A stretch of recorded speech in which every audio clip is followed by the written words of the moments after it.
자, 미국 종목 소개해드리겠습니다. 오늘도 이분과 함께하도록 하죠. 하나금융투자 해외 주식 영업팀 김현수 차장과 함께합니다. 어서 오세요. 네, 안녕하세요. 네, 안녕하세요. 네. 오늘 컨셉이 되게 특이해요. 요즘 많은 이런 거 고민하시는 분들 많은가 봐요. 자녀에게 물려줄 만한 주식. 네, 맞습니다. 탑2를 꼽아오셨죠? 예, 맞습니다. 알겠어요. 뭐 최근에 사실은 시장 변동성이 좀 심해지면서 네네. 이제 뭐 지금 당장 좋은 종목도 있겠지만 또 지금 오히려 조정을 받거나 하면서 앞으로 좀 사두면 좋을 종목들이 분명히 많이 있거든요. 네네. 그래서 최근에 저한테도 이제 그런 질문들 많이 주십니다. 이게 자녀에게 물려주고 싶은 주식이 있는 주식을 물려주고 싶은데 어떤 종목을 사야 되느냐. 그러면 이제 사실은 이런 기업들을 고를 때 제일 먼저 생각해야 될 게 이제 그 기업이 어떤 사업을 하고 있는데 그 기업이 좀 독보적인 위치에 네네. 분명히 있어야 되고요. 그리고 그 지위가 앞으로 뭐 수십 년간 사실은 유지될 가능성이 높은 기업들을 골라야겠죠. 그래서 많은 분들이 디즈니를 생각하시거든요. 오늘 디즈니는 아니겠죠? 예, 오늘 디즈니는 아니고요. 뭐 사실은 뭐 조금 다른 관점에서 두 가지를 준비를 했는데 네, 첫 번째는 이제 사실은 지난 시간에 잠깐 얘기도 드렸었는데 이제 모두의 선망의 대상인 슈퍼카를 제조하는 기업인 페라리를 한 번 더 말씀을 드려볼까 합니다. 내가 아들에게 자동차는 못 사줘도 주식은 사줄 수 있다. 이 그렇죠. 기업 아닙니까? 네, 맞습니다. 뭐 네. 아들이나 딸이 이제 뭐 그런 페라리를 좋아하면 일단은 주식을 한 뭐 20년 사면 예 잘하면 한 대 사줄 수도 있을 것 같고요. 예, 사실은 뭐 충분한 금전적인 여유만 있다면 누구라도 한 번쯤 사보고 싶은 슈퍼카를 만드는 페라리가 이제 1947년에 창립을 했고요. 네. 사실은 그 이후부터 지금까지 그 페라리의 명성을 계속 유지를 해오고 있습니다. 뭐 그만큼 뭐 기존에도 계속 좋았고요. 앞으로도 사실은 좋을 것 같다라는 이제 점이 뭐 우리 세대에도 공감을 하고 있고 우리 아래 세대도 아주 뭐 내가 좀 돈이 있으면 페라리 한 대 사고 싶다라는 이제 그런 이제 자극을 계속 이제 마케팅을 통해서 하고 있기 때문에 그렇죠. 굉장히 좋을 것 같은데요. 이게 뭐 다들 아시다시피 전기차 굉장히 뜨겁죠. 뭐 오늘 이제 그 바이든 인프라 정책에도 전기차 충전소라든가 이런 거 들어가면서 이제 뭐 관련 기업들도 많이 오르기도 했는데 네. 뭐 전기차가 아무리 발전을 한다 한들 네. 예, 페라리는 뭐 전기차를 사는 사람들이 뭐 아니, 그러니까 예. 그게 제일 궁금해요. 아니, 전기차가 막 활성화가 되는데 다른 자동차 기업들은 다 전기차를 내놓고 있어요. 페라리는 네네. 지금 아직 그런 뚜렷한 계획은 뭐 가시적인 건 아니잖아요. 뭐 한 2030년 정도에 이제 뭐 하겠다라고 네. 하는데 사실은 페라리는 계속 이제 그런 생각은 없었는데 네. 이제 아무래도 최근에 이제 뭐 전 세계적으로 정부들이 이제 탄소 규제 같은 것들을 많이 하다 보니까 그리고 아직까지는 페라리가 거기 규제에는 속하지는 않았었거든요. 네. 그게 뭐 10,000대 이상 미하로 팔고 이러면서 속하지 않았다가 이제 넘을 것 같으니까 그럼 우리도 일단은 흉내는 내겠다라고 해서 이제 하이브리드 카를 네. 만들어서 지금 뭐 보시는 이제 SF90 스트라달레라는 하이브리드 카 PHEV죠. 네네. 가 나왔는데요. 저거 가격이 우리나라 지금 발매가가 6억 5천만 원 정도 하거든요. 네. 예, 그러니까 뭐 전기차 대중화랑은 다른 길을 간다라고 보시면 될 것 같아요. 그래서 뭐 앞으로도 사실은 뭐 기술 자체도 지금 뭐 전기 배터리라든가 이런 것들이 저 슈퍼카에 뭐 저게 지금 1,000마력 정도 나온다고 하거든요. 네. 그렇게 이제 큰 이제 힘을 내기에는 예, 1,000마력이요. 그러다 보니까 이제 그 기술이 아직까지는 좀 힘들기 때문에 지금은 이제 휘발유랑 같이 해서 이제 하이브리드 모델을 유지하고 뭐 그런 것들을 좀 개발을 하다가 이제 나중에 이제 전기차로 넘어가겠다. 일단 그렇게 이제 말을 해 놓은 상태입니다. 페라리가 이제 2015년 10월 달에 상장을 했어요. 미국 뉴욕 거래소에 상장을 했고요. 공모가가 52달러인데 지금 한 200달러 전후로 거래가 되고 있습니다. 연평균 수익률이 한 30% 정도. 이야, 좋습니다. 예. 자, 실적이 그럼 진짜 좋으냐가 문제잖아요. 네, 맞습니다. 네. 그러니까 주가를 보시면 아시겠지만은 이제 작년 3월에 좀 약간의 쇼크는 있었지만 그건 이제 어느 기업이나 마찬가지였고 그랬죠, 네. 그럼에도 불구하고 꾸준히 우상향하는 모습을 보여주고 있는데 사실은 작년에 이제 그 코로나가 또 유럽에서 굉장히 심하지 않았습니까? 네네. 뭐 페라리 같은 경우에는 이탈리아에서만 차를 만들다 보니까 거의 분기 동안 이제 생산이 중단이 돼서 한 25% 정도, 2,000대 정도의 차량을 만들지 못했어요. 네. 아예 만들지를 못했고 그 중에서 이제 나중에 회복을 해서 한 25% 정도를 만들었는데 지금 화면 보시면은 이제 그 2019년, 18년, 19년, 20년 이제 차량 판매 대수가 나오거든요. 네네. 그래서 이제 작년 같은 경우에는 19년 대비해서는 조금 줄어든 모습을 보여주기는 했어요. 네. 그런데 이제 9,119대 이제 판매를 했고요. 그래서 매출이 하나로 4조 6,400억.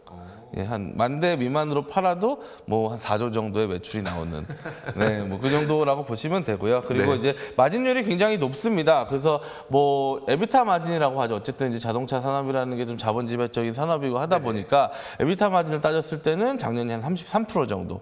이게 보통 명품 업체들은 에비타 마진을 많이 따지는데 뭐 쭉 맞춰봤을 때 에르메스가 38% 정도 되는데 페라리는 지금 그걸 목표로 가고 있다라고 보시면 돼요. 알겠습니다. 에비타 마진율이라고 하는 건 이제 감가상각을 하기 전 이익을 말하는 거기 때문에 이제 뭐 자동차 기업 같은 경우에는 뭐 설비도 많이 필요하고 투자가 많이 들어가서 이게 그 감가상각을 하고 나면은 이익이 좀 안 나는 것처럼 보여서 이런 명품 업체들은 좀 감가상각을 하기 전 이익을 따집니다. 그래서 에비타 마진율을 좀 따지는데 이 마진율이 상당히 높다고 해요.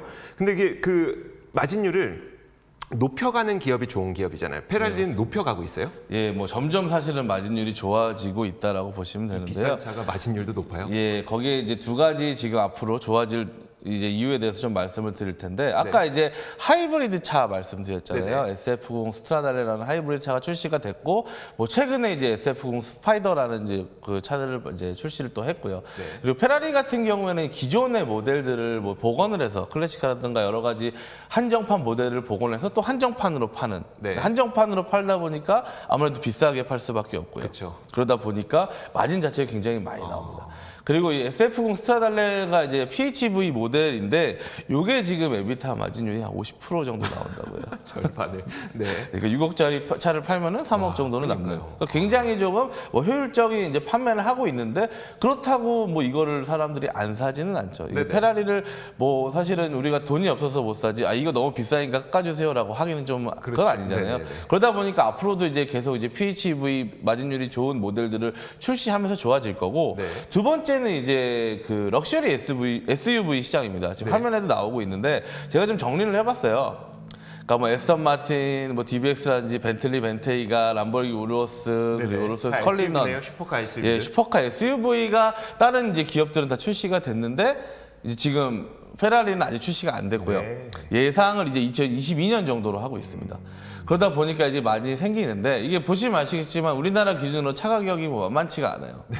그래서 뭐 저 정도 차값에 사실은 2020년 기준으로 봤을 때 뭐 벤테이 같은 게 이제 한 3억 정도 하는데 예 근데 뭐 4,000대 정도 팔았다. 그럼 기본적으로 이제 매출이 조단이거든요. 그러니까. 예, 그리고 이제 사실은 뭐 슈퍼카 SUV는 사람들이 나오면 무조건 살 거고. 그렇죠. 예, 그러다 보니 이제 페라리 같은 경우에도 저게 이제 되면은 또 하나의 이제 수익 모델이 생기는 거잖아요. 그래서 좀 큰 이제 반향을 일으키지 않을까. 예, 그렇게 이제 판단을 하고 있습니다. 그러니까 우리는 내가 슈퍼카를 못 타니까 못 느끼지만 저도 이제 주변에서 듣는 얘기를 보면은 진짜 우르스 국내에 들어오기 전부터 그 부자들은 다 이제 미리 수입을 뭐 배 태워서 수입한다고 하더라고요. 그 그냥 선박료까지 내가 낼게 그냥 그 정도로 그 SUV 특히 이제 슈퍼카 SUV에 대한 인기가 많은데 이걸 통해서 또 더 큰 성장을 이뤄낼 수 있는 페라리. 자식에게 물려줄 수 있을 만한 첫 번째 종목으로 꼽아봤습니다. 자, 두 번째 종목은요? 예, 두 번째 자녀에게 물려주고 싶은 기업은 이제 글로벌 신용평가기관 무디스입니다. 그래요? 네. 의외인데요? 네. 사실은 지금 뭐 다들 아시겠지만 유례없는 유동성이 시장에 깔려 있지 않습니까? 그러다 보니까 이제 수많은 기업들이 채권 발행을 통해서 자금을 조달하고 있죠. 근데 이제 채권 발행이라는 거는 이제 뭐 물론 이제 그냥 할 수도 있겠지만 채권 시장의 가장 이제 주 고객이 기관 투자자죠. 그럼 기관 투자자가 채권을 살려면 뭐가 있어야 될까요? 등급, 그러니까 이걸 사도 되는지 말아야 되는지 등급을 매겨줘야 되죠. 투자 등급이 있어요. 그러면 이제 모든 기업들이 사실은 채권 발행을 하기 전에 신용 평가를 받아야 될 거 아닙니까? 그렇죠. 그러면 그걸 어디 가서 받냐? 무디스 가서 받는 겁니다. 그러니까 뭐 결국은 이 자본 시장이 계속 이제 뭐 이어져 갈수록 무디스는 가만히 앉아서도 어쨌든 계속적으로 기업들이 문을 두드려서 우리 신용 평가 좀 해주세요. 우리 신용 평가 좀 해주세요. 해서 이제 계속적으로 매출을 창출할 수 있는 이제 그런 기반을 가지고 있죠. 이 신용 평가 기관에서 빅3라고 있잖아요. 무디스, S&P 그리고 피치 있는데. 이제 시장 점유율은 무디스랑 S&P가 40%, 각각 40%, 피치가 20% 정도 차지하고 있다라고 보시면 되는데요. 무디스는 뭐 요것뿐만이 아니고 뭐 굉장히 뭐 이거를 바탕으로 여러 가지 사업을 하고 있습니다.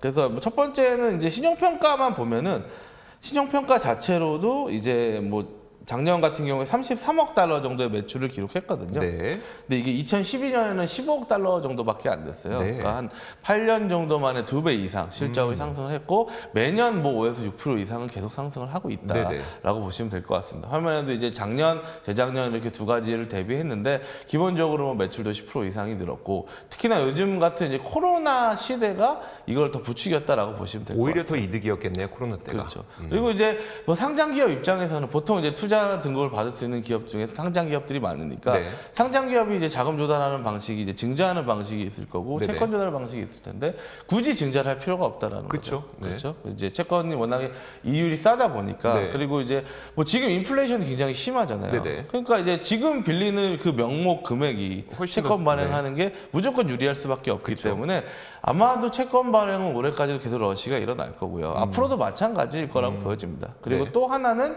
이 무디스가 이 신용 평가를 자기네들이 계속 하잖아요. 네네. 그럼 계속 데이터가 쌓이지 않습니까? 그쵸. 그러면은 그 데이터를 가지고 이제 뭐 리스크 관리 솔루션 뭐 이런 것들도 판매를 하고요. 여러 가지 데이터들도 판매를 하는데 이런 것들은 이제 뭐 예를 들어서 부도 확률을 측정하는 프로그램을 판다든지 네네. 그리고 이런 것들을 이제 각 기업마다 뭐 은행이라든가 여러 군데는 무조건 필요하니까 이거를 또 구독 경제 모델로 바꿔놔가지고 계속 이제 돈을 낼 수밖에 없게 만들어놨습니다. 네. 그러니까 이제 뭐 손님들은 계속 문을 열고 들어올 거고 네네. 그리고 그 손님들이 뭐 때문에 나오는 데이터를 바탕으로 또 새로운 이제 또 매출을 발생시키는 양쪽으로 굉장히 좋은 이제 뭐 그런 사업 구조를 가지고 있기 때문에 뭐 우리가 뭐 사실은 뭐 늙을 때까지 뭐 10년, 20년 뒤에도 이 자본시장이 뭐 지금과 다른 체제로 가기도 힘들 거잖아요. 네네. 그럼 분명히 무디스는 계속적으로 예, 매출이 좋아질 수밖에 없으니까 꾸준히 우상향을 할 수 있을 것 같고요. 그래서 알겠습니다. 이제 매년 한 15%의 상승을 계속 기록하고 있습니다. 자, 이렇게 자녀에게 물려줄 수 있을 만한 페라리와 무디스 소개해드렸습니다. 해외 주식 영업팀 하나금융투자 해외 주식 영업팀 김현수 차장과 함께 이야기 나눠봤습니다. 고맙습니다.